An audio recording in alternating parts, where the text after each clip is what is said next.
Okay, people, before we get started, I would greatly appreciate it if you would take 2 seconds to hit that subscribe button and hit that bell to be notified if you haven't already. We drop new episodes of Forever News every Saturday, 12 p.m. EST, and we upload those segments into smaller videos throughout the week for your viewing pleasure. Thank you for your time. Let's jump into the episode, baby. Berserk! Relax, people. It's not 2016 anime is returning or some crazy shit like that, although I'm gonna keep it real. I'm in the minority of I love Berserk so much that I will accept a shit sandwich of a 3D CGI anime. No, no, I actually did try to throw up a fight for it, but it was mainly off of the source material, which at the end of the day, if I love the source material, hello, go read the goddamn manga. But I'm derailing because apparently we got a little bit of news regarding Berserk and one of the movies. Berserk, the TV broadcast of the Golden Age Trilogy Memorial Edition, will have new scenes including the Bonfire of Dreams, tons of new and redone cuts, and new music by Suzumu Hirasawa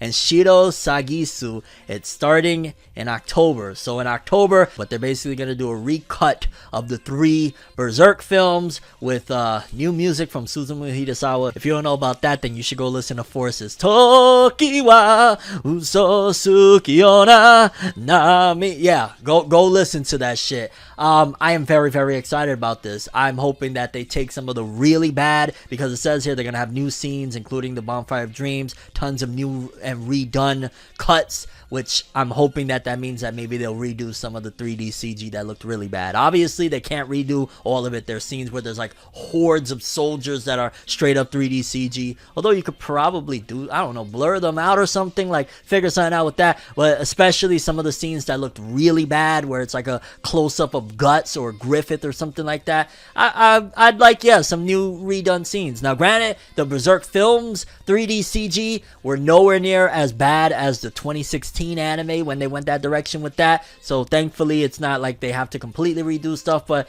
yeah, and that also means we will probably get re-releases of those films, and thank goodness. And I'm also hoping that, because you already know, in case you don't, the Berserk manga, despite the untimely demise of the legendary, great, iconic, arguably the god of manga, Kentaro Miura, you know that the manga's still going. So if they're redoing, you know, they're rebroadcasting these films, which if it's happening in October, that's probably perfect timing for Halloween and stuff like that, get you in the spirit. I usually always rewatch Berserk during Halloween time. It's like a, I don't know, tradition for me at this particular point. Could mean something. Could mean maybe they're gearing up. They're trying to get a little test of the waters. Like, yo, because it's sad but true that Berserk went crazy, massively viral like it never has when Kentaro Miura passed away. They might be testing the waters in the markets to see, well, let's see what it's like now. Like, Berserk has notoriously never been the most popular thing in terms of the anime. Like, you've seen the original anime. They didn't have much hope for it. The art looked kind of good at certain points, but the animation was pretty bad. To me, it's still the best version of Berserk anime we have, but the original 90, was it 97, early 2000 something, the original Berserk anime, it probably didn't do all that well for them. And again, it was poorly made. The movies, they decided to do that 3D CG mess. You already know how that went. And then the 2016, 2017 anime, yoicks. So maybe they're just trying to test the water, see what happens here. And who knows, if it does well, they might reconsider. Maybe they'll hit up, I don't know, the dude that did Castlevania. He showed interest a while ago of like, yo, dog, I'd love to take a crack at it. There's so many studios, honestly. I'd imagine a lot of it was probably just Kentaro Miura's own decisions of maybe he was like, yo, I just want to do it with these people. I rock with these people. Maybe now that, you know, things are a little bit different, maybe some other bigger studios can come in and invest and give fans the Berserk anime that they deserve. I am totally fine with forgetting the 2016, 2017 anime, even putting the old anime to the side if they want to start from scratch with beautiful art and animation. I know we're not going to ever get Studio Ufotable. Mappa's probably a pipe dream as well, but if we could get a top quality studio to really give us from the ground up, I will rewatch faithfully every episode of that adaptation all the way through, flat out. I don't care. I would gladly do it, even if it's a 24 episodes a year seasonal. Fine, I'll do a Golden Age rewatch or whatever they decide to do. I'm here for it. So hopefully this means more to come. But as it stands, at the very least, we're getting some recuts, new music, and a bunch of cool stuff for the original 3 Berserk films. I can't wait to see what they do. A very, very, very small piece of Mashle Magic and Muscles anime news or an update.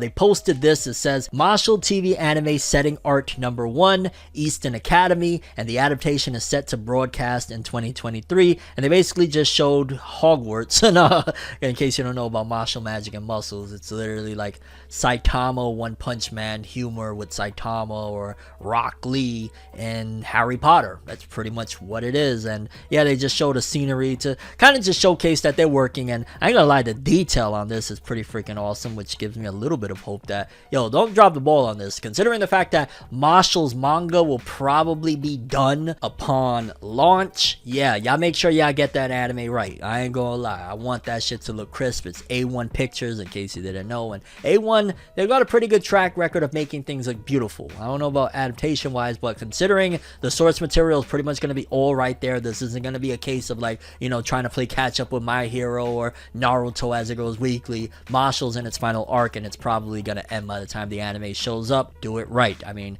they're putting their best foot forward with making these backgrounds look beautiful in the Eastern Academy, so I'm expecting greatness. Don't let me down, A1, or I will flame your ashes. No. But yeah, people, Mashle scheduled for 2023 still, and we've got an art setting for Eastern Academy. Quick update for Blue Lock fans. Despite the fact that the anime has not arrived just yet, apparently they're getting a spinoff with it. Well, not anime-wise, but according to this, it says Blue Lock is getting a spinoff novel series on October 17th, along with Volume 21 and Volume 1 of Episode Nagi. It features about Isagi, Naki, and Bachida before entering Blue Lock. The novel is, oh, so it's a prequel novel series. Interesting. The novel is written by Moegi Momo, and Muneyuki is the editor. Okay, so I believe that's the same editor. Muneyuki Kaneshiro, he's the editor of Blue Lock. So it could probably be solid. When I see these things, because I'm not necessarily going to read the Blue Lock novel, if I'm just being all the way real, maybe 20 years from now or some shit, but now I don't see myself reading a novel, but I see that as potential. If it pops off, they'll turn it either straight away into anime or a manga and then an anime, something like that. So the fact that Muneyuki, the editor of Blue Lock, is going to be editing this novel, that's a good sign. That means it'll be in continuity. It's also going to be a prequel, which sometimes a spin-off could be tricky, because if you're going to give content that people probably would love to hear within the actual original material, it could be a slippery slope of kind of robbing away. That's one of the things why I always have to respect One Piece Eiichiro Oda. He never, no matter how popular One Piece was, there was never no big canonical spin-off series of like, he could have and there's like 50 characters in One Piece that he could have easily did a spin-off. We could have had a Roger spin-off all along, like how Magi had the Sinbad spin-off, which was a prequel. We could have easily had that, but Oda's integrity never allowed it. Shout outs to the GOAT, but not to say that there's no integrity with this work, let's be clear. I'm just saying that, yeah, it could get tricky. We'll see how it goes, but either way, Blue Lock getting a spin-off novel series for you lads. I have a dream, alone in my room as I sit with the tea. Couldn't possibly think what I often see. You don't even know how I often blink. Lights be flashing, you're looking at me. Such an odd, unique, yet I'm so unique, and you're looking at me. If the walls could talk, they would probably read bleak, and I'd probably say, bitch, get the fuck off me.